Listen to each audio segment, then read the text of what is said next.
Hello, welcome back to my channel. এর আগের ভিডিওতে শেয়ার করেছি আমরা এসেছি তারাপীঠে। আর এখন আমরা সন্ধেবেলায় বেরিয়েছি। তারাপীঠে একটি জায়গা আছে উদয়পুর, সেইখানে আছে বড় মা। তো আমরা সেখানেই যাচ্ছি দর্শন করতে। আমরা এখানে চলে এসেছি আর এটাই হলো বড় মা। তো আমরাও দর্শন করলাম আর তোমাদেরকেও দর্শন করালাম। আর এরপরে আজকে শিবরাত্রির দিন, আজকে হলো বামাখ্যাপার জন্মদিন। সেই জন্য আমরা চলে গিয়েছিলাম বামাখ্যাপার বাড়ি। আর জন্মদিন বলে এই রাস্তাটা খুব সুন্দর লাইট দিয়ে সাজিয়েছিল। আর এই শিব ঠাকুরটাকে নাকি স্বয়ং বামদেব নিজে পুজো করতেন। এরপর আমরা এখানে গিয়ে নিয়ে নিলাম বামাখ্যাপার আশীর্বাদ।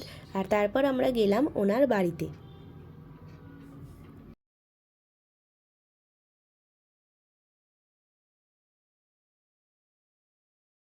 তারপর আমরা এখানে বামদেবের বাড়ি ঘুরে দর্শন করে এবার আমরা চলে যাচ্ছি তারাপীঠের মন্দিরে। আর তারপর এসেছিলাম সামনেই ব্যাগের দোকানটায়, যেখানে খুব সুন্দর সুন্দর ব্যাগ বিক্রি হয়। সেখান থেকে একটা ব্যাগ নিলাম। আর তারপর এখান থেকে খেয়ে নিলাম ঘুগনি। আর তারপর একটু এসেছিলাম তারা মাকে দর্শন করতে। আর তারপর এখানে পেয়ে গেছি প্রসাদ, সেটা নিয়ে আমরা বাড়ি চলে এলাম। তো আজকের ভিডিওটা এতটাই। Bye bye.